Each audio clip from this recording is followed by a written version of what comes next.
Good morning, ladies and gentlemen.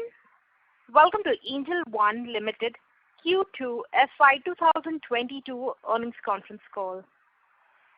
As a reminder, all participant lines will be in the listen-only mode, and there will be an opportunity for you to ask questions after the presentation concludes. Should you need assistance during the conference call, please signal an operator by pressing star then 0 on your touch-tone phone. Please note that this conference is being recorded.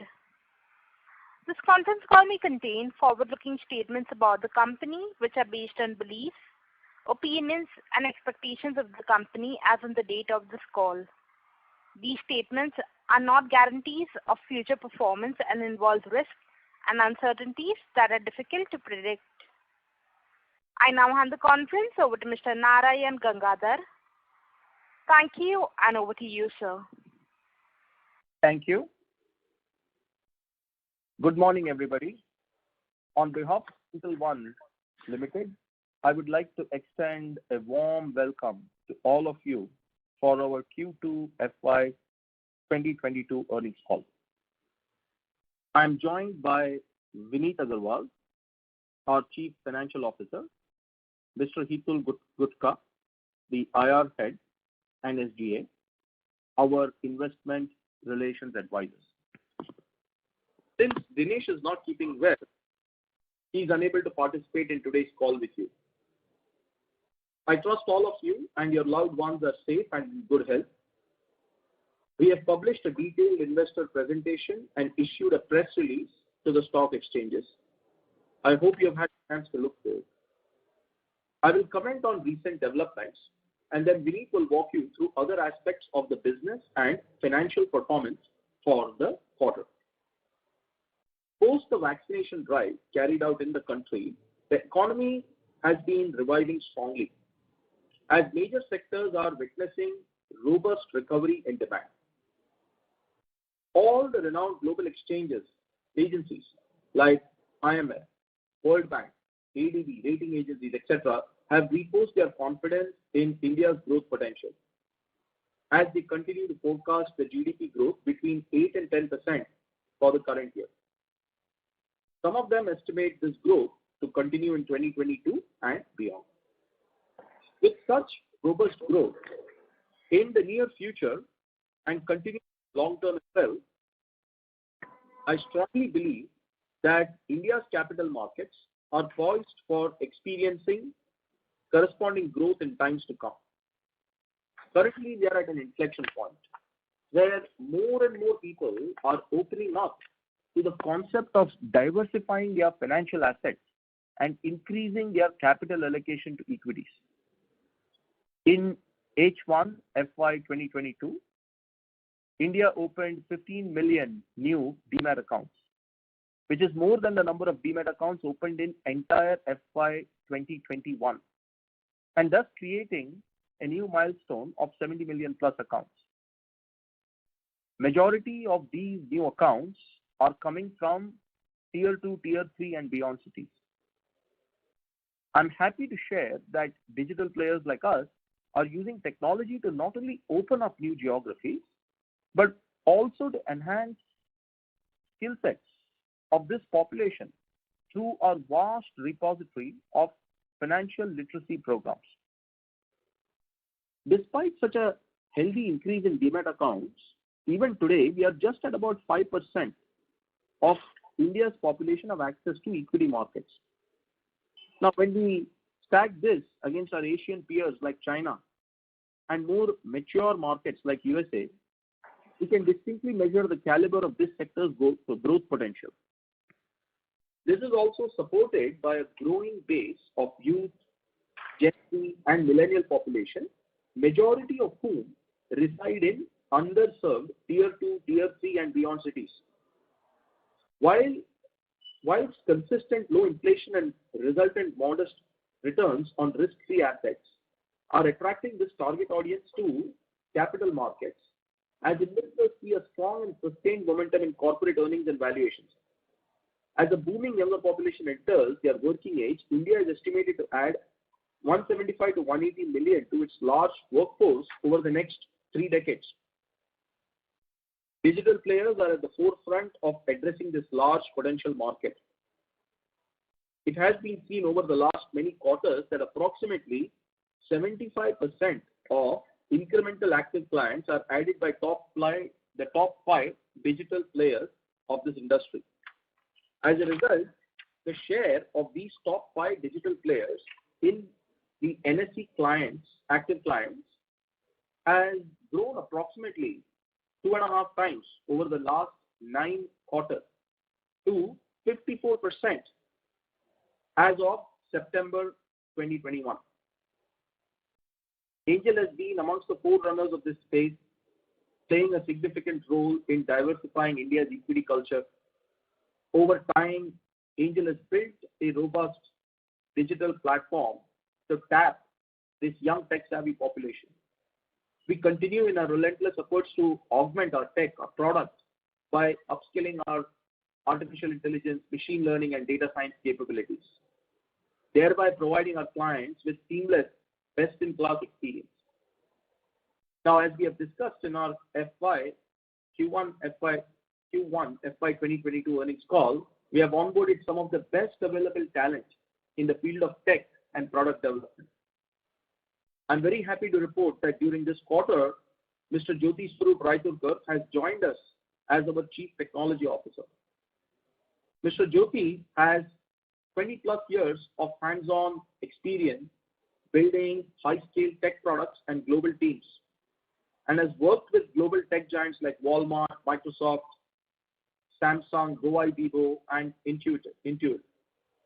Along with him, we have onboarded many senior and mid-level executives with similar global experience in designing and handling complex software solutions for large-scale digital businesses. These and a few more planned additions to our Tech and Product Development Center in Bangalore will help Angel One develop planet-scale products and solutions and attract the best talent available in the industry. While scaling our systems continues to be the most important task, enhancing product reliability and security and attaining shorter time to market are also a core product focus. We are elevating our predictive capabilities by using advanced AI, ML, and data science techniques. This will further empower us to design our next generation super app with superior and curated personalized journey, which is currently in the development phase.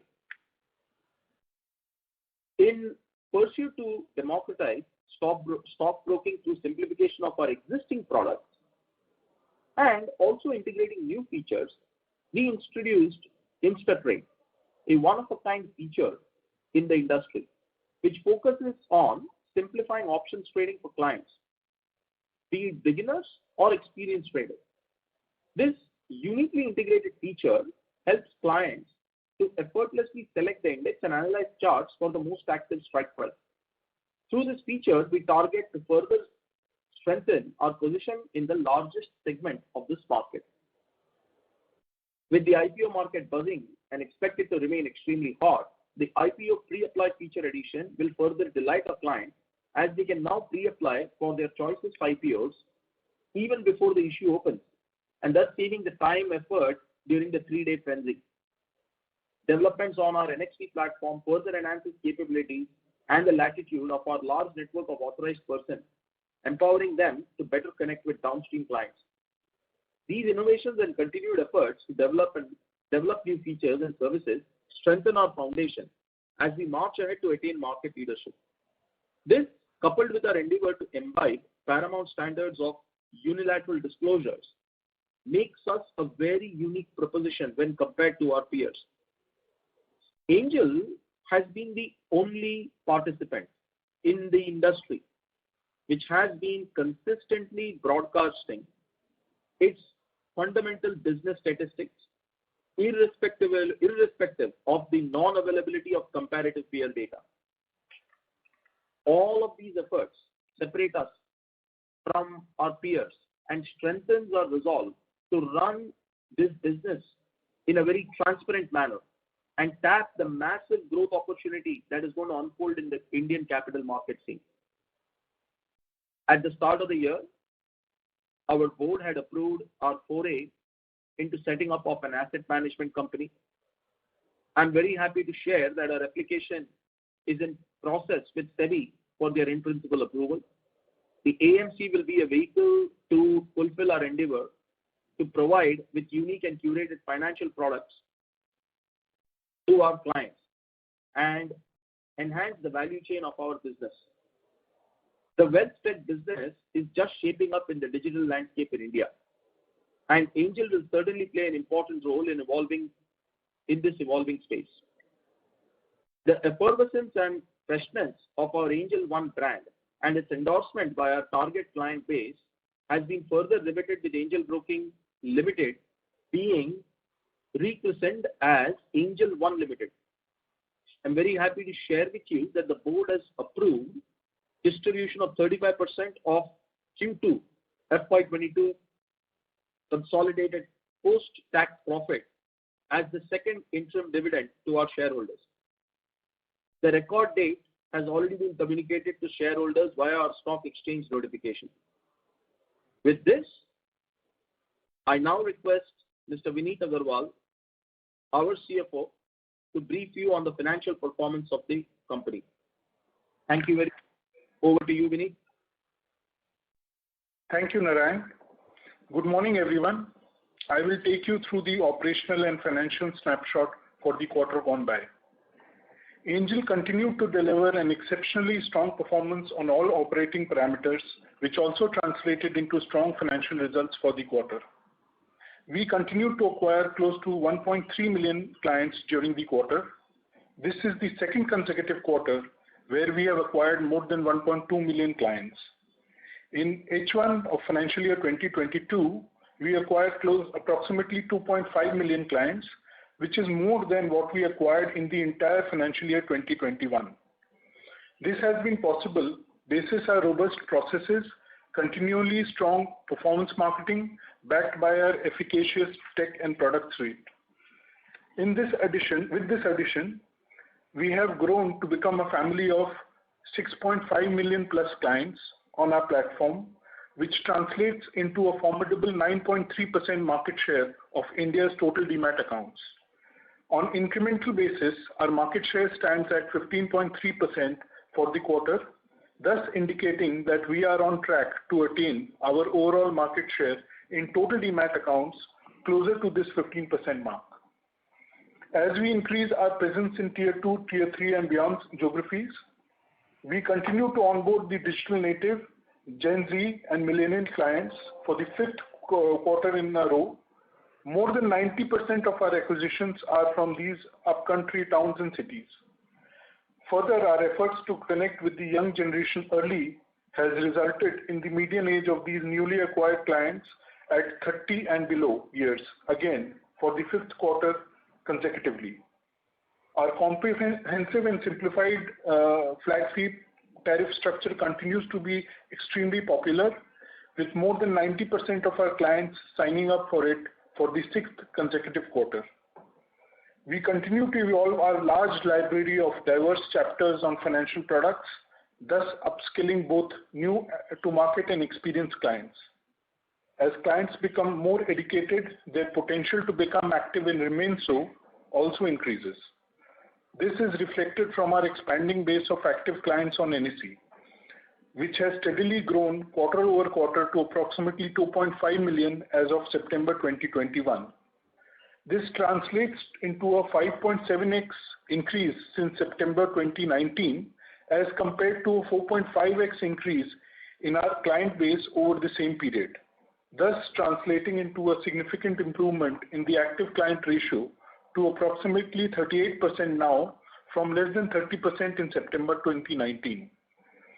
Growing client base and corresponding increase in active client base has led to significant improvement in the number of trades and average daily turnover to 288 million, up by 16% quarter on quarter, and 5.8 trillion rupees, up by 27% quarter on quarter respectively, in quarter 2 of financial year 2022. Our market share in overall equity turnover continues to remain strong at 21.2% for Q2 of financial year 2022. At this point, I wish to bring to your attention that Angel's share in the commodity segment is now inching closer to our previous best, which we have achieved in our lifetime. Having said that, we have witnessed some transient softness in our turnover market share as the peak margin norms were being implemented across phases from December 2020 to September 2021. Now with 100% implementation of these regulations complete and our acquisition engines working full blast, we believe that we are poised to experience improvements across all segments of our turnover market share going forward. The outcome of Q2 financial year 2022 reflects our core strength in this ever-competitive industry. We continue to improve on all our earlier achievements whilst creating new benchmarks for ourselves.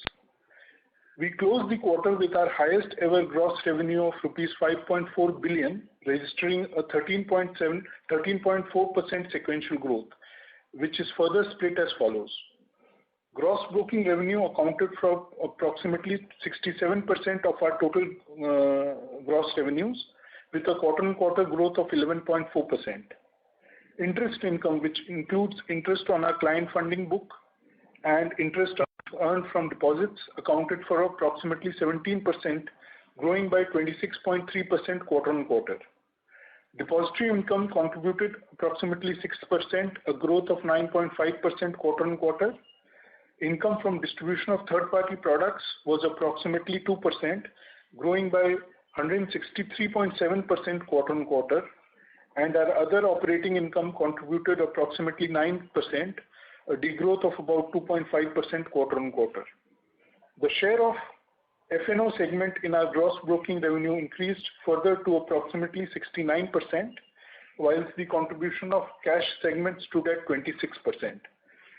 The share of commodity and currency segments was 4% and 1% respectively.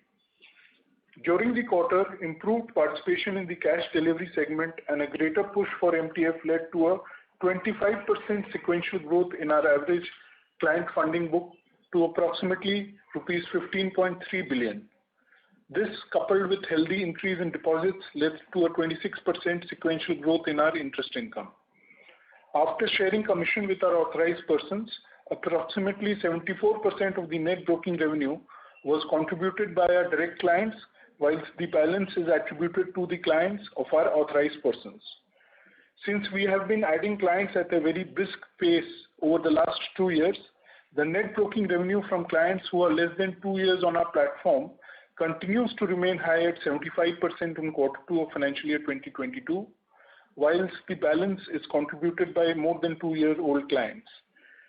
Contribution of the net broking revenue by less than 2-year-old clients and 2+-year-old clients grew by 4.2x and 2.5x in Q2 of financial year 2022 over the corresponding Q2 of financial year 2020, respectively. The net broking revenue under the flat fee plan continued to witness strong momentum, growing to a significant 80% of our overall net broking revenue. At the same time, the share of net broking revenue from the traditional plan in the total revenue pie has been reducing consistently from 50% in Q1 of financial year 2020 to 12% in Q2 of financial year 2022. Finance cost increased to rupees 179 million from rupees 164 million in previous quarter, primarily on account of higher average borrowing corresponding to the increase in the client funding book. As we have been discussing earlier by Narayan, we have added some of the best talent in our digital business.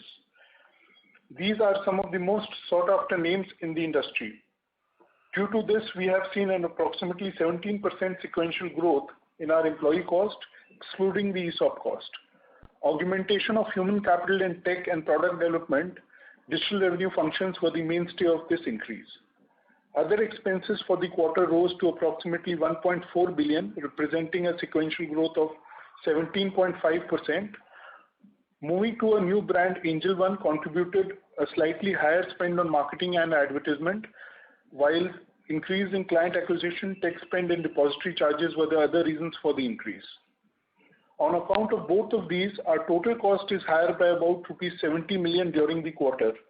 There will be some amount that will be spent for one more quarter as we continue to add more talent on our tech and product development team and on our rebranding. Consolidated operating profit and operating profit margin for the quarter stood at rupees 1.8 billion and 47.4% respectively. Consolidated profit after tax from continuing operations increased by approximately 11% sequentially to rupees 1.34 billion, once again the highest ever for any quarter to date. Consolidated earnings per share grew to a robust rupees 16.3 per equity share on quarterly basis.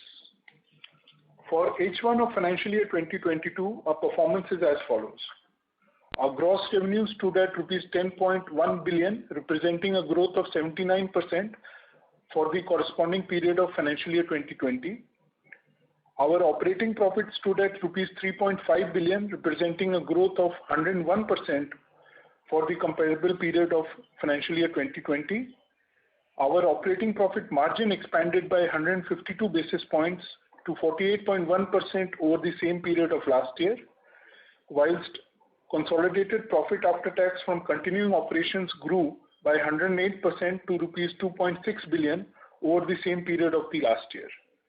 Consolidated earnings per share grew by 82% to rupees 31.1 per equity share. On the balance sheet side, the cash and cash equivalents increased to rupees 45 billion due to corresponding increase in clients' funds to approximately rupees 38 billion. The period ending client funding book was at rupees 17.8 billion, whereas borrowings stood at 12.1 billion. Some enhancements in tech capabilities led to a marginal increase in the fixed assets to rupees 1.3 billion as of 30th September 2021, up from rupees 1.2 billion as on March 2021. Robust profitability along with efficient capital utilization led to a significant improvement in annualized average return on equity to 42%. With this, I conclude the presentation and open the floor for further discussion. Thank you. Ladies and gentlemen, we will now begin with the question and answer session. Anyone wishing to ask a question may please press star and one on your touchtone telephone. If you wish to remove yourself from the question queue, you may press star and two. Participants are requested to use handsets while asking a question. Ladies and gentlemen, we will wait for a moment while the question queue assembles.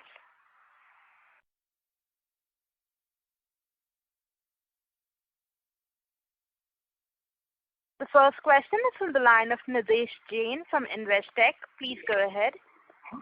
Thanks for the opportunity. Firstly, on the distribution income, I noticed that there is a sharp increase this quarter. So what is the reason for that? Because previous to this quarter, we have not been seeing any significant traction on the distribution income. So the numbers are pretty small, but there has been sharp increase, almost 100% growth on a quarter-on-quarter basis. So can you explain that, and should we expect further momentum in that over a period of time? So in this quarter, we had close to about 20 odd IPOs, and that led to an increase in the distribution income, apart from, of course, the increase in income from insurance and mutual fund products. Sure. So a large part of increase is because of the IPOs that we have seen in this quarter. That is.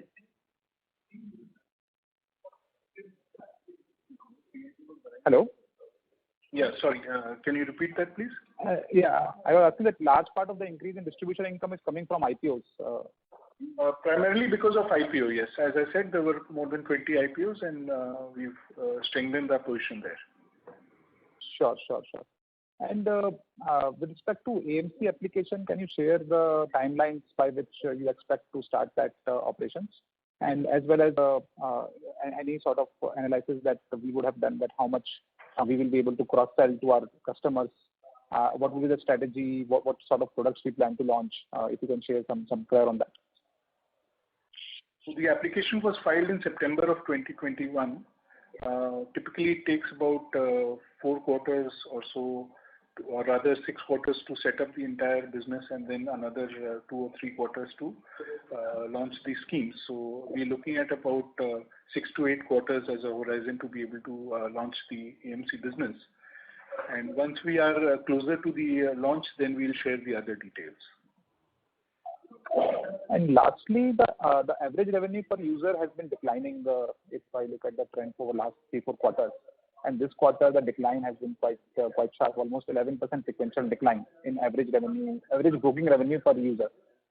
So what is driving that, and how do we see that trend playing out? Does it mean that the incremental customers that we are acquiring, the ARPU there is lower than our base customer base? So we do not discuss ARPU because it's a competitive information. But all I can say is that our share in the active accounts has increased, and with the increase in the cash delivery volumes, you would see, because cash delivery is a zero brokerage transaction, so you would see some movement there. But overall, if you see, our revenue has increased and our active clients have also increased. So these are healthy signs apart from the increase in the overall market share. Turnover market share. Yeah, but directionally, if you can just give some one comment that on an incremental basis, how are the ARPU trend? But customer that we are acquiring in, let's say, last 2 quarters, how are the ARPU trends there versus the stock of customers that we had?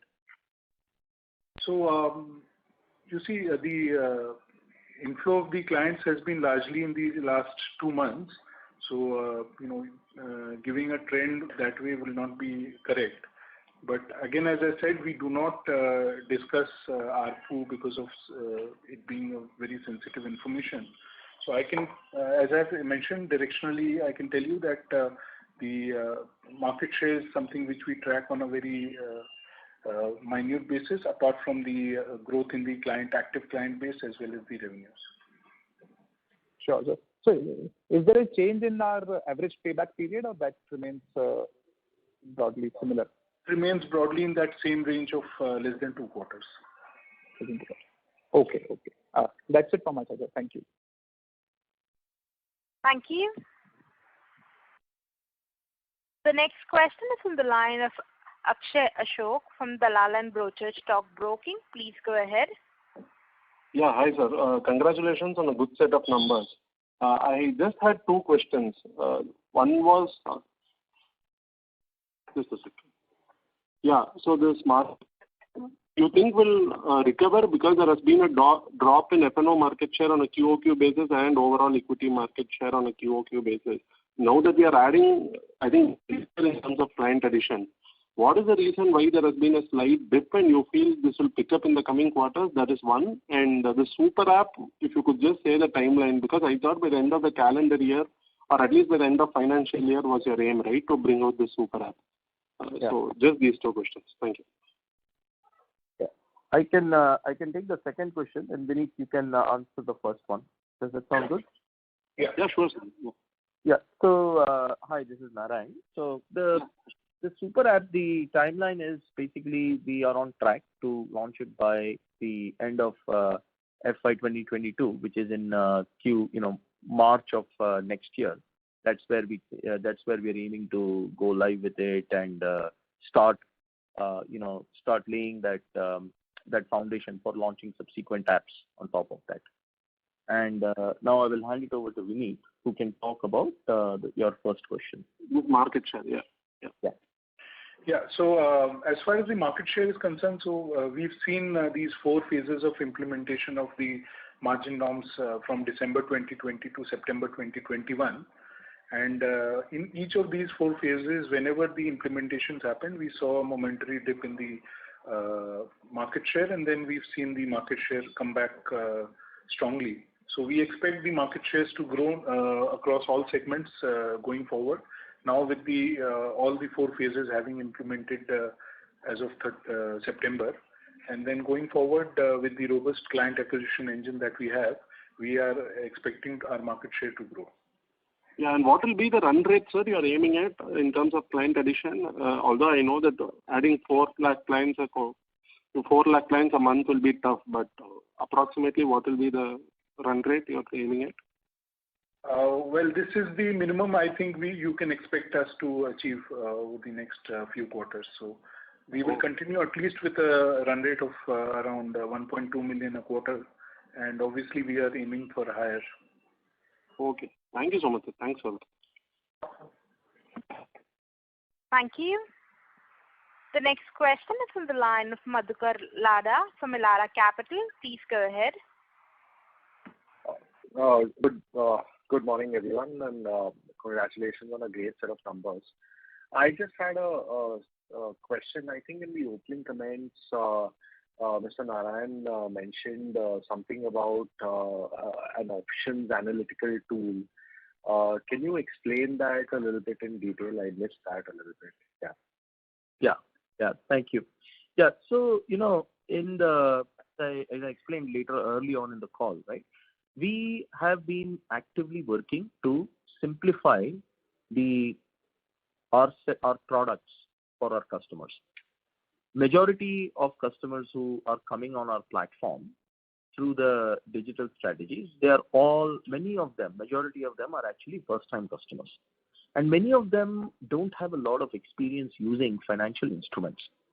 So I firmly believe that if we can make it easy for these customers to understand to understand the instrument and to understand how it is, how to leverage that instrument in a very intuitive way, by simplifying the experience, we will continue to unlock greater and greater value from this space.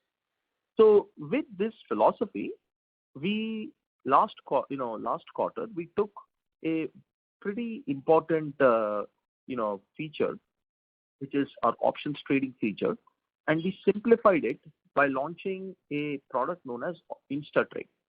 And now the whole point of InstaTrade is that it's an industry first feature that makes it extremely simple for anybody to come and understand what is an option, how to trade with an option, what are the risks associated with it, and how to calibrate the risk-reward ratio. So this is a first of its kind, and it's actually a best-in-class feature that kind of aims to disrupt by making these instruments more accessible to the masses. So that is what the parameters of the feature, and that's what the thesis is all about. Right. Does it sort of suggest option strategies? Just sort of how does it make someone trade? Because so far what I understood is it basically explains the payoff mechanism and risk of an option, but within a set of option chains, how does it sort of make it easier for a customer to say, okay, this is what you should trade or this is what you should do? Can it go to as far as that? So our first iteration of the feature has been in just a presentation of what the strategies are. We don't actually go into a lot of detail into what specific strategies are in the market, because there is quite a few. Now that is something we are going to continue to iterate on. That's coming in the subsequent quarters. But to start off right off the gate, we are essentially giving them basic parameters such as a timeline, such as a investor sentiment, and asking them to calibrate and giving them a tool that visually lets them calibrate on a slider. So if you have not used the feature, I would suggest you go back and try it. So it will be much easier than explaining on the phone. So it's a beautiful experience. If you click on the feature, it will show you a beautiful timeline view. Then it will give you a sense of where the let's say you want to trade on Nifty 50 options, right, or Nifty options. It will tell you where you are at today, and it will, for each one of those dates, it will give you a corresponding risk-reward split. So what happens is that with that, of course, we have more information which the customer can click on the app and they'll get a lot more idea about what strategies have been picked and such. But our first foray of the product is essentially this overall integrated simplistic view, where within a few clicks you can actually start, gleaning value out of the whole options trade. Understood. Thank you. All the best. I'll probably connect with Hitul for more on this. Absolutely. Thank you. Thank you for the feedback. Thank you. The next question is on the line of Arpit Agarwal from Electrum Capital. Please go ahead.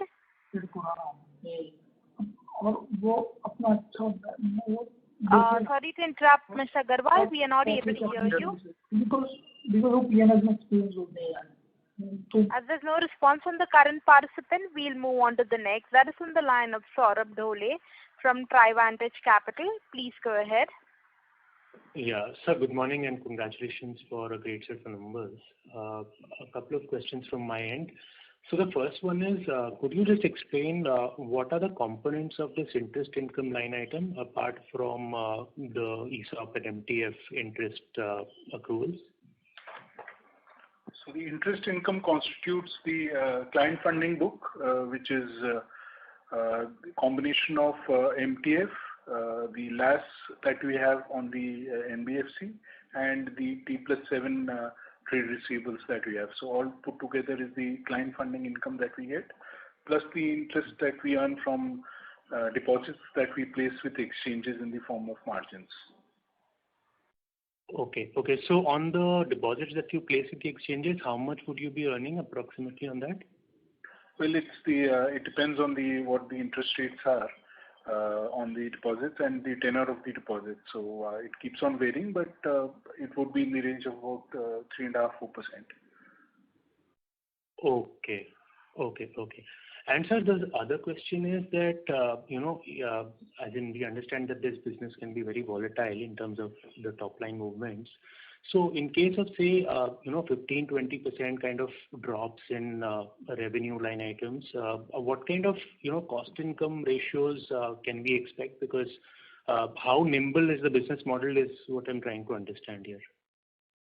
Sure. I think this question has been asked a few times earlier as well.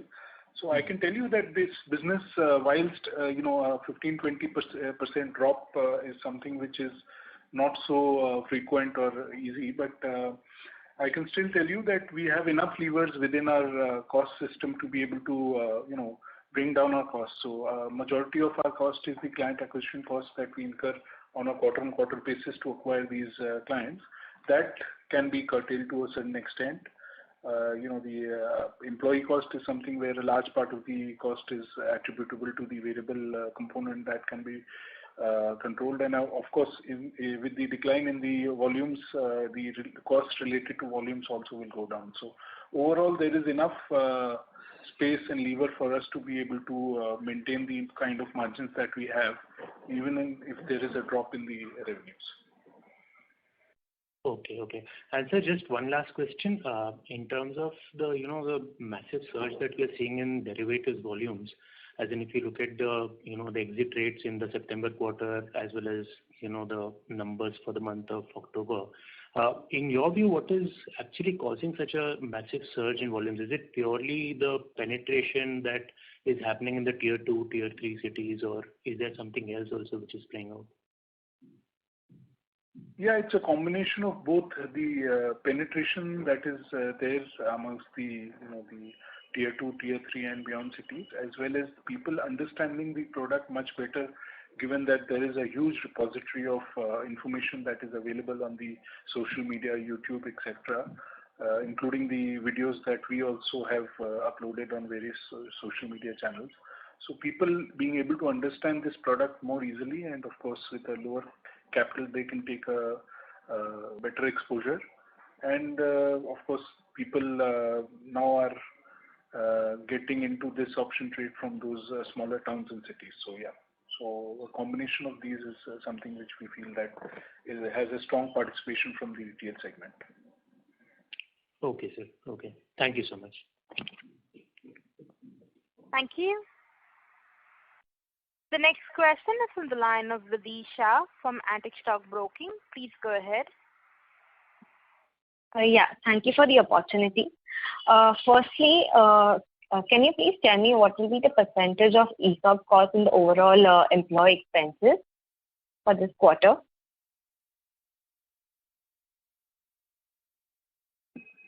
Hello? Sorry, if you can just repeat your question, please. I just wanted to know what will be the percentage of ESOP cost in the overall employee expenses. ESOP cost is about 34 million rupees for this quarter, which we have mentioned in our deck. Okay. And secondly, can you please explain why the number of trades is not growing so much compared to the active clients that we are acquiring? The number of trades look quite lower. Any particular reason behind that, or how are we working towards that? So, number of trades are a combination of various factors in the market. As I mentioned a few minutes back, the implementation of the margin rules were one of the factors that contributed to some softening in the volumes as well as the number of trades. But otherwise, I think the number of trades has grown about 16% quarter on quarter to a healthy 288 million. I think that's a good number given the active client base has also grown by about 4.5 lakh over that same period. Okay.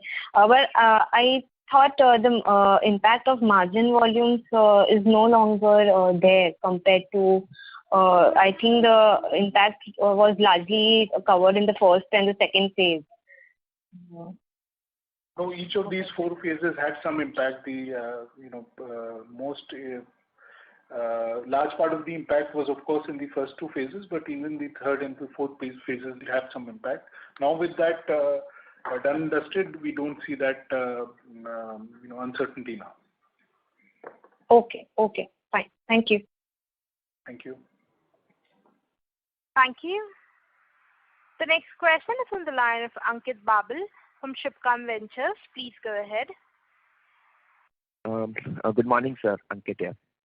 Sir, a few questions. Sir, you did mention that you have acquired an excellent talent pool. What we need to understand is if you can share your vision for the next around 2-3 years, where you see Angel as, what are new verticals you plan to add, any diversification in business. So where do you see Angel? Yeah. So, as Dinesh Bhai always mentioned, right? Our goal is to get to the number 1 position in the broking space, because we firmly believe that the broking space itself is underpenetrated both from a reach perspective and also from a depth perspective. So if you look at the kind of tools that are available, kind of products, there is still a lot more innovation to be had here to bring newer and newer capabilities to the market. So our vision is to basically get to that number 1 spot by driving innovation in the broking business as it stands. Now, as we scale to the next level, basically one of the most important things we need to do is we need to build a very robust technology platform. As you have seen, right? We are just in the last 6 months, we have added more people than we added in all of 2020, right? So if this trend is only going to continue to scale. So clearly, as when you have such a vast group of customers on the platform, the core technology, the core scale, the core customer experience becomes the most important differentiating factor. Because capabilities everybody can provide. That is provided by every major tech platform is going to allow you the capability to trade. But what is differentiating is really the experience. And that experience is powered by machine learning, by AI, and by data science. That is really where we think the future is headed. So to answer your question, of course, our very long-term ambitions are to become a platform supporting a wide range of fintech products. obviously you've heard earlier that you've applied for an AMC license, so clearly that shows our intent. But just to be focused on the short term to mid term, let's say for the next 1 year, 1.5 years, right? We have to really focus on broking, get to number one while we slowly build up other businesses. And then our ambitions are to scale to other lines of businesses, mutual fund, insurance, and other third party, which we think will be ripe for disruption, assuming we get the first part right. So, sir, when you aspire to become number one, so on what all parameters you'll consider yourself as the largest broking house? Will it be in terms of, say, revenue, profits, number of clients on a gross basis, active clients, or on what parameters you'll consider you as a number one player? See, for us, it is a combination of revenue and the active client base, and it's also, it's not a mutually exclusive thing. It needs to be both. And when we look at the KPI that we have set for our business, it is exactly what you said. It's the revenue, the rate of growth of the revenue, the trailing run rate, then obviously the distribution of other sources of income, the revenue breakdown, whether it is F&O, cash, derivatives, options, whatever, right? I mean, there is a full list. And then that's the macro level metric. Then at the next level down, there are even more micro level metrics which we track internally that measure the health of our business. So clearly revenue is going to be the most important one, but it underlies a whole bunch. Underlying revenue, there is a lot of other things that lead to it. Similarly, it's also the active clients. And here, I want to add that, while we are interested in having that scale, we also want to have the right quality of client. So our goal there is to constantly churn and innovate and essentially get higher fidelity clients, more and more higher fidelity clients by training them, by educating them on our platform. So those are the two most important metrics, obviously revenue, and the second one is the active client base. Any timeline for that, sir? So it's already work in progress, and you're seeing the results for the last, almost 3 to 4 quarters. If you plot it out, you'll see, right? I mean, there's been a steady progression, and I expect this to continue for the next foreseeable number of quarters. So I agree from an incremental point of view, you could be number one, but on an overall basis, because I remember Dineshji telling that in the next 2-3 years they are planning. But when I see the size of Zerodha in terms of active clients, in terms of profits, so Zerodha has an active client base of around 50 lakhs, profits of 1,000 crores plus last year, and they are also growing. So to cross them, I mean, what kind of growth rates you are envisaging, say in the next 2-3 years to cross them also? That's the confusion. We don't comment on financials of privately traded companies, right? We don't have that. It's not our business. Now, but what we can tell you is that the race has just started. To already announce a winner just when everybody is even at the 5-yard line is not very smart. You got to take another 10-year view. आज से 5 साल के बाद देखते हैं कहाँ पे कौन रहता है. That is really the game, right? Because right now, that journey has just begun. Right? We are at the starting, almost really at the early days of that inflection point. Now, what we think is really going to matter the most for the explosive wave of growth that is coming is the best-in-class products in tech. Because in the end, that is the only thing that matters to the customer. Is how are the products built? Are they easy to consume? Are they easy to use? Are they easy to leverage? Are we constantly delivering that value proposition? And when you look at our industry, there it is just getting started.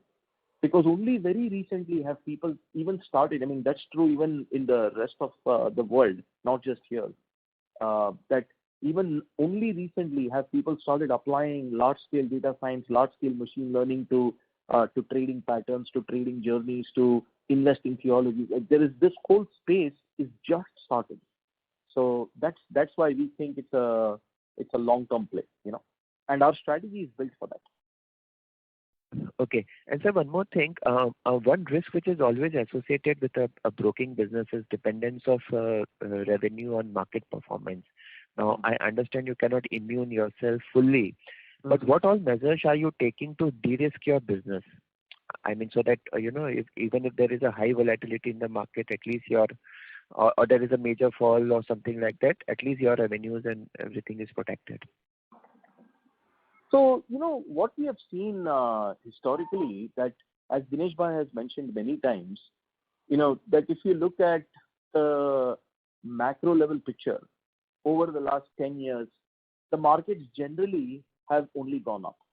And, Angel has gone through a series of, has actually withstood a series of, of ups and downs, right? I mean, there was the Harshad Mehta scam, the Ketan Parekh scam, then there is so many, we are battle tested in that way. So as Vineet has also mentioned, that, God forbid, should another correction happens, and I think it's only a matter of time when it does, right? We will be ready for it because we already have and understood the playbooks, whether it is correcting on the reward side or correcting on the expense side or figuring out what orthogonal sources to pursue. I think we have been through that a couple of times, so we have matured in that process. So what I see in the future is I see our processes getting stronger and stronger, so that when should a correction like that happen, we will be better equipped to figure out what the right strategy should be. So that's how I see it. Just to add to that, what Narayan said, see, the business model has also undergone a tremendous change. So today we have a large business coming from the derivative segment, unlike in the past where cash and particularly cash delivery used to be a prominent part of the business. So that model change is also something which will be resilient to the changes in the market forces. Okay, so where do you see your broking revenue as a percentage of? Mr. Babil, may we request that you return to the question queue? There are participants waiting for their turn. Okay, fine. Thank you. Thank you. The next question is from the line of Anand Ladha from HDFC Mutual Fund. Please go ahead. Hello, sir. Just a couple of questions from my side. In terms of your new client acquisition, if you can give color in terms of the source of this acquisition. So what proportion of clients are acquired through online search? What proportion of clients now are being added through referrals from the existing client? Also, in your presentation slide, you indicated that there are 100+ personalized offers that you give to customers, such as cashback, scratch card. So if you can use some color in terms of typically how much is the spend you do on client engagement or client ID, such offers, you typically what could be the spend this quarter, or what could be the spend one can expect in the full year on this? So we do not share the sources of the client acquisition. You will appreciate that these are sensitive information prone to competitive channels. So that's something which we do not share. But I can tell you that our sourcing engines remain more or less same. We are improving them as we go along with the kind of knowledge that we are gathering through various application of various data science techniques, etc. As far as the cost of acquisition is concerned, so again, that's in the same range as it used to be. In terms of the payback period, it's less than 2 quarters is what we can tell you. Okay. Sir, our employee base today is 3,400 approximately. So within that employee base, can you break up like how much RMs or sales manager we have? So despite most of our clients are DIY clients, despite they need RM support, and going forward, do you think if we were to double our new client addition, or our client base, do we need more number of RMs? So we don't have an RM model per se. So out of some 3,400 odd clients employees that we have, about 650 are on the digital side. So a strong digital team that we have, close to about 1,800 are about from the call center and contact center, and the rest are part of the shared services team, operations, risk, revenue, etc. So the call center only helps in onboarding the client. They don't give trading advice to the client. No, there is no outbound trading advice. It's only hand-holding the clients in as far as the completion of the onboarding journey is concerned. And of course, the contact center is to help them with any issues that they face and navigate their questions, etc. So even if we were to double our total client count, we don't need to add significantly to the head count. We are improving on our DIY journeys also, as Narayan has spoken. We are upskilling our tech and product suite, so we don't see a significant increase in the contact center and call center requirement. Perfect. That's from my side. Thank you. Thank you. Thank you. The next question is on the line of Vipul from ICFR. Please go ahead. Hello. Thanks for the opportunity. I just want to ask, what is the life cycle of a customer in last 3-4 quarters? Yeah. So when you say life cycle, I think can you just please elaborate on the question a little bit? Yeah, I just see when the client stops, or what is the period that the client stays generally in different segments, like you have mentioned in your PPT, like future or cash. Yeah. So yeah. So see, generally speaking, that what we see in the business is basically the life cycle pattern of customers is generally the same on every trading platform. You know, folks come, they spend some time getting used to the product, they spend some time learning about the markets from our products, they spend time on you would call it content consumption.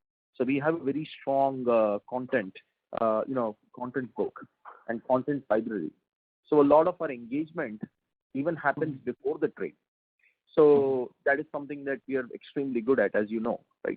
So we spend a lot of time curating the customer just before, getting them used to it, getting them understand what the products are, what options are available. When I say options, as in terms of financial options and trading options, right?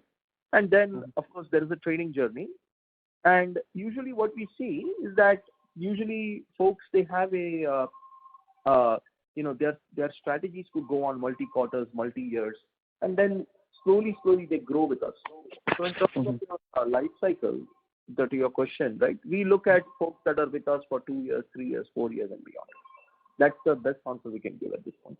But as the market is volatile, and there is no specific period for say like 1 year, 2 year, the customer trades and then get inactive. Because what we have seen in your active client data, that incremental is as per the trend of the new client acquisition. So definitely the clients going out and new clients coming in. So is there any average you guys actually track in terms of understanding what is how many customers are trading for a particular month? Yeah, we do track all those numbers, but those are, as you can appreciate, there's a lot of sensitivity in sharing that, but those are internal product metrics that we track to understand how our cohorts are evolving in their journey, from one to another to another. All I can tell you is that we are very strong when it comes to repeats. Because we are one of the strongest platforms out there in terms of thickness, and that has only continued to increase. Okay. One more question I have. Yes, you have included in your PPT that your maximum brokerage is coming from flat fee. So this flat fee brokerage is only from direct clients, or it includes the indirect vertical also, your associate partners? Direct. A large part of the flat fee revenue comes from the direct clients. There's a nominal part which comes from the clients that are part of the authorized person network. Okay. That's it. Thanks. Thank you. The next question is on the line of Sahej Mittal from HDFC Securities. Please go ahead. Good afternoon, everyone, and congratulations for a great set of numbers. Sir, a couple of questions from my end. Firstly, you mentioned in your opening remarks that you'll be getting a super app. So can you throw some color in terms of how differentiated will this be in terms of compared to the Bellwether, compared to the app which is given by the Bellwether broker, Zerodha? And second question would be, what is the contribution of the customers which we have acquired in the last, say, 6 months to our broking revenue, to understand what sort of activation rates or activity levels these customers have. And the third one would be, how many customers which we acquired in the first quarter last year have been deactivated. So that would be my 3 questions. So, as we said, right, I mean, many of the data that you're asking is basically very sensitive information which we don't share.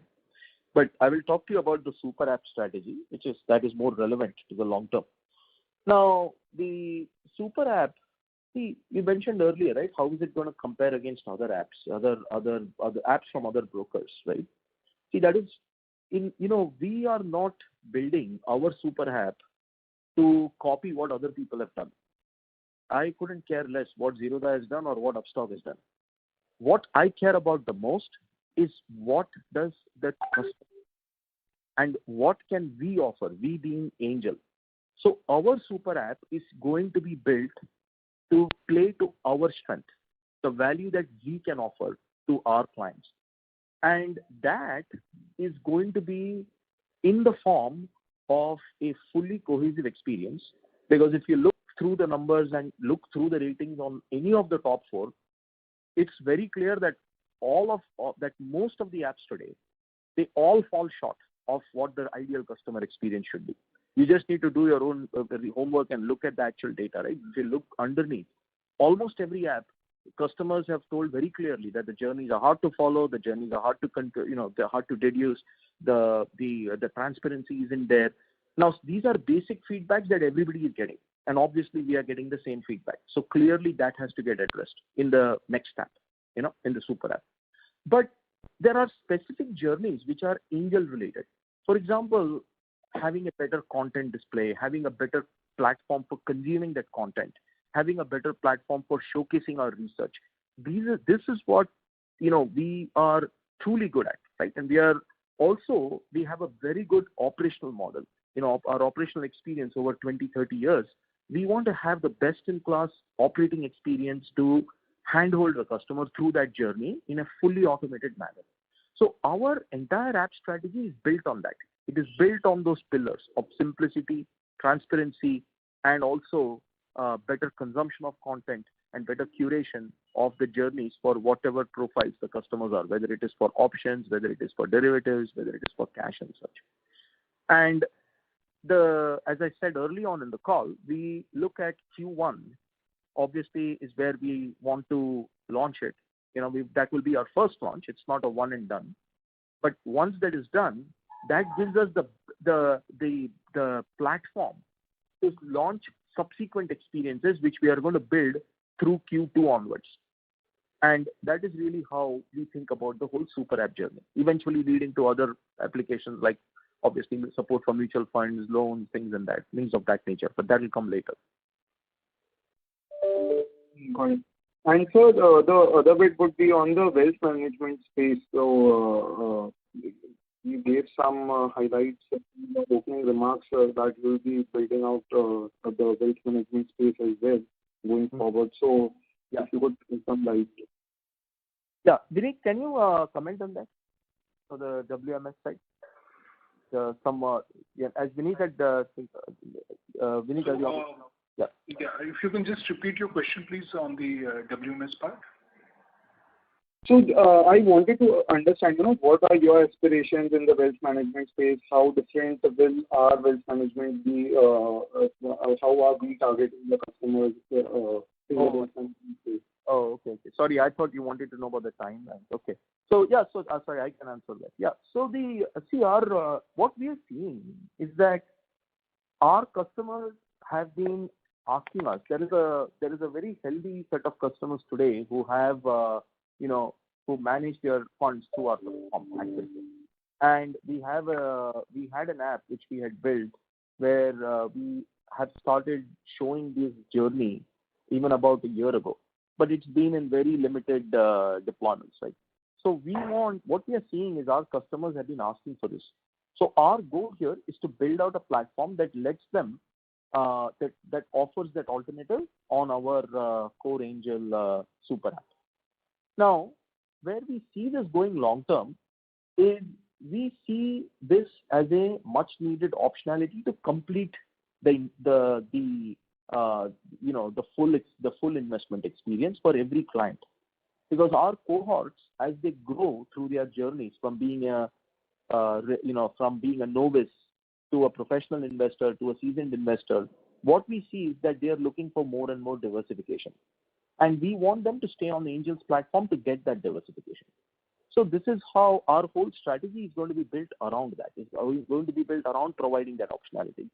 Some of it can come from us, but some of it can also come from platforms, because ultimately we are also a platform company. We have been the first pioneers of open APIs in our industry, and I think that's also very well known. Like Angel is known for building open platforms. So we also see this as a nice frontier to build open platforms so that other folks can also offer their journeys on our mutual fund journeys on our product. So that's how we see the business evolving. And what would be the average portfolio size for the new customers which we are acquiring, to understand the opportunity in this space? Yeah, I think again, there is data that's very sensitive, and I'm sure you appreciate that there is confidentiality here, so we cannot share that. But I can tell you that our benchmarks are within the most commonly understood benchmarks today in the industry. That is, we are in the right ballpark. There's no, there's no signal on either side telling us that the data is skewed. Right? The data is pretty much in the right cohort group. Okay, that'd be all from my side. So thank you and all the best. Thank you. Thank you. The next question is on the line of Amrish Kumar from Geosphere Capital. Please go ahead. Hello. Good morning, sir. Thank you for the opportunity. I just wanted to know. Sorry to interrupt, Mr. Kumar. We are not able to hear you clearly. Hello. Sir, we would request Hello. you to use the handset mode while speaking. Hello. Can you hear me now? Much better. Thank you. Go ahead. Yeah, sure. So just wanted to understand, the security deposit with the exchanges has come down from about 1,400 crores at the March end to about 37 crores at the September end. So just wanted to understand what has happened here. Yeah. So if you recollect, on 1st of April 2021, it was an expiry day as well as a non-banking day, because of which we had to draw down and keep enough margins with the exchanges to cater to the volatility during the expiry period and the growth in the volume. Whereas this was not the situation as of 30th of September. So that's the reason why you're seeing a decline. I mean, this is normal course of business. Okay, got it. Thanks. Thank you. The next question is on the line of Arjun from Spark Capital. Please go ahead. Hey, hello. Thanks for the opportunity. I have two questions. The first one is, do you observe an increase in pledging of demat assets post the 100% implementation of peak margin complaints?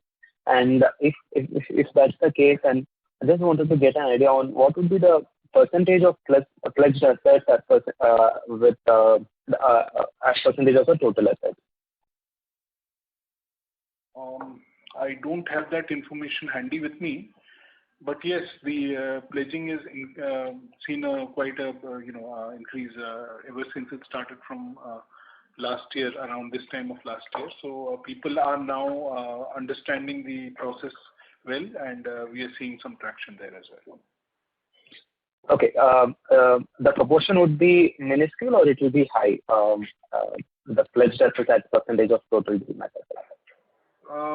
I don't have that number, but it will be a fair number. I can't give you the exact number right now. Okay.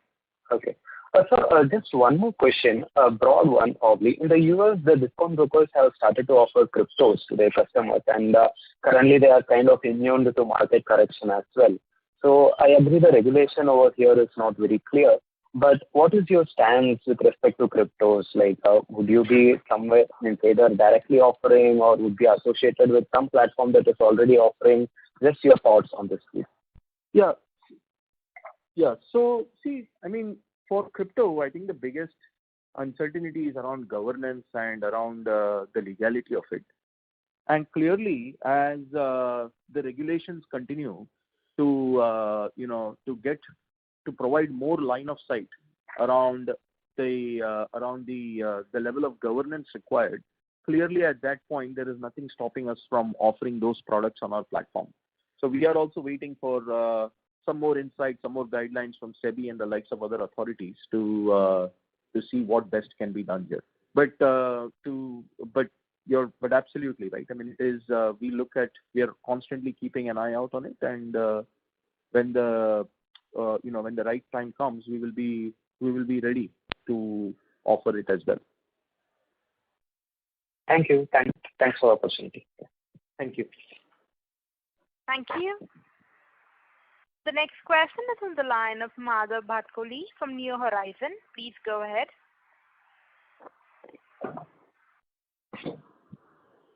Madhav, your line is in the talk mode. Please go ahead. Hello. Can you hear me? Yes. Yeah, hi. This is Rohan from New Horizon. So I had a couple of questions. One is, what's the current acquisition cost for new customers that you have? Rohan, as we have been explaining in the past, this is quite a sensitive information, so we do not share the cost of acquisition of our clients. We give a directional view that we are able to recover the cost of acquisition in a matter of less than 2 quarters, and we continue with that. Okay. And just another question is, what the rate of activation is, right? If you have a gross client add of, say, 1 million or 1.3 million, so let's say if you track a 30-day or 60-day activation rate of that gross adds, what number would that be hovering at? So overall, the activation is about 38%, and we are in the first few weeks of acquisition. The activation is slightly higher, and I can't give the exact number right now, but overall it's 38% of the overall client base. Sure. Okay. All right. Thank you. Thanks. Thank you. The next question is from the line of Arpit Agarwal from Electrum Capital. Please go ahead. Yeah. Good afternoon, sir. Thank you for giving this opportunity. I just have one question. Employee base, if you see last 34 quarters, has increased by about 1,000 employees. And I understand that, it has been largely driven growth and you've added employees on the tech side. But, as you grow, how that will pan out over next 2-3 years, and, at what stage the operating leverage will play out is what I want to understand. So whilst we are aggressively hiring on the tech and product side, but the number of people that we hire are not going to be as high as you have been seeing in the last 2 or 3 quarters. But the quality of people that we are going to hire definitely are going to be high quality people as we go along. So as our processes become more robust on the tech and product side, with the same set of employees, we are able to generate or cater to a higher number of clients. But on the product and tech side, we are very clear that we will see hires in the next few quarters. Just to add to that, the cost of the employees on the call center, contact center are not significant. So whilst you might see optically a large number of employees with us, but as I said earlier, almost 1,800 to 2,000 are call center, contact center employees where the cost is not significant. Okay. Sir, and you've been talking about diversified revenue stream and super app, which is more on the fintech side. So one product which you already applied for is the AMC. and you have been hiring so many people on the tech and product side. So directionally, where are we heading? Are we like saying that we'll probably go into lending and, a lot of other products which are there on the fintech side. So, if you can give some sense, what is the plan other than AMC, which is obviously in the public domain? What is the directional thinking of the company? Because distribution also is very small.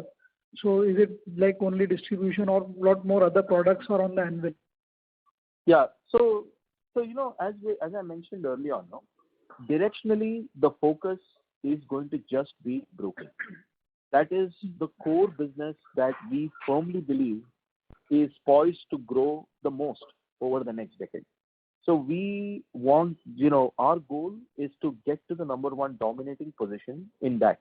And we believe that the race has just started. Like, we are still very much in the early days. It's not even 5% penetration. And in addition, even in that 5%, the depth of engagement is also not as high as it can be. So what I firmly believe and what our company's strategy is that we want to build the best-in-class trading experience to start with. And clearly, when we look at the overall investment and the portfolio management space, right, from a client's perspective, obviously AMC's insurance, all these other products, they play a critical role there. But all of that will be seeded on top of our core broking journey. So to give you a very, very, very specific, razor-focused sense of vision, it is largely going to revolve around our trading platform, our broking platform, building the best-in-class journeys for leveraging value, which allow our clients to leverage value through the explosive capital markets which are going to come. That is really where we are going to stay focused on. And of course, as time goes by, there will be other journeys which will come into it, very much like AMCs and such, Just to add to what Narayan said, and perhaps you were referring to when you said lending to the client funding book that we have. So, see, this is a complementary product that we have, and this is very unique. Not many of the brokers have this kind of a product at the scale and size which we have. And this helps our broking business and also make sure that we are able to bridge finance the clients who want to take positions with limited capital availability with them. And as I said, this is a complementary product that we have, which complements our broking business. But other than this, we do not aspire to venture into any other form of lending. Sure. Thank you so much. Thank you. Thank you. The next question is from the line of Deepen Shah, an individual investor. Please go ahead. Yeah, thank you for the opportunity. I had a couple of questions. Firstly, maybe if you can just guide us on what proportion of clients actually trade based on our recommendations like ARQ, etc. Would you have any data on that? Yeah, hello. Yeah, it is a very, it's very confidential information because it's very specific to our feature adoption. So, but I think I can give you a broader sense of how it works, right? So when we launch a feature like this and when it gets to mainstream, we see a pretty high level of engagement from our clients who are, full-time traders, who are more sophisticated traders. So what we see is that we curate the experience based on folks that have actually understood the trading patterns and years. Now, some features like InstaTrade, for example, are built for novice users. For theirs, the engagement is slightly lower in the start, but then it builds up. So overall, I can tell you for ours, the engagement is pretty healthy, and it is in line with what we had set as our internal goals when we launched it. Okay. So maybe just taking it a bit forward. Sorry. Since our model is now largely flat fee based, it is more dependent on the number of trades which happen through the clients rather than the actual value. Now, what I was trying to correlate the earlier question was to, in case there is a fall in the market, would you say for a period of time, would you think that volumes could come down, or based on our recommendations, if they are following a large part of our recommendations, they can also trade on the other side, and hence the actual volumes or the number of trades may not come down even in case the market falters. So maybe, I don't know whether I make sense, but if you can just throw some light on it. Thank you so much. Yeah, see, as as we have seen, right, during any correction, anytime there is a correction in the market, obviously the volumes will get impacted and the number of trades will get impacted. So it is a macro level metric which impacts everybody. And I think we are also going to be susceptible to the same thing. So that's a macro. However, what we have seen, as we have mentioned earlier, is that having been in the business for 25, 30 years, we have understood the game plans, the patterns, and the rule books that a large player like us should follow when the downturns happen. So we have those playbooks ready to go. We have understood those patterns. We have, as Vineet mentioned earlier on in the call, there are other diversifications that we are building, right? So what we see is that when the downturn comes, we will be ready with a clear response strategy, and we will continue to curate and grow our business. And of course, the baseline might be lower just because of the micro market conditions, but it will not get in the way of where we want to see our vision go long term. And that's a better way of saying it. Yeah. Okay, so maybe just a bit one more on this part. Our model is now fee based, and also 80-90% of the volumes comes from the derivative side, where you can also play on the other side and not only on the long side. So would it mean that there will be strategies which will be ready by us, which will allow market players to play on the other side, that is on the short side, to be very specific? And that is the reason why we may not see as much fall in volumes as we could have seen earlier when derivatives were not such a large part of the overall revenues. Yeah. So, as we look through our product strategy, obviously there will be newer and newer venues. For us, our goal, the macro level goal, is we want to unlock value for our customers. That is the whole business. So if we go into some kind of if the markets head in the different direction, at that, obviously a agile company like ours will respond with the right product strategy.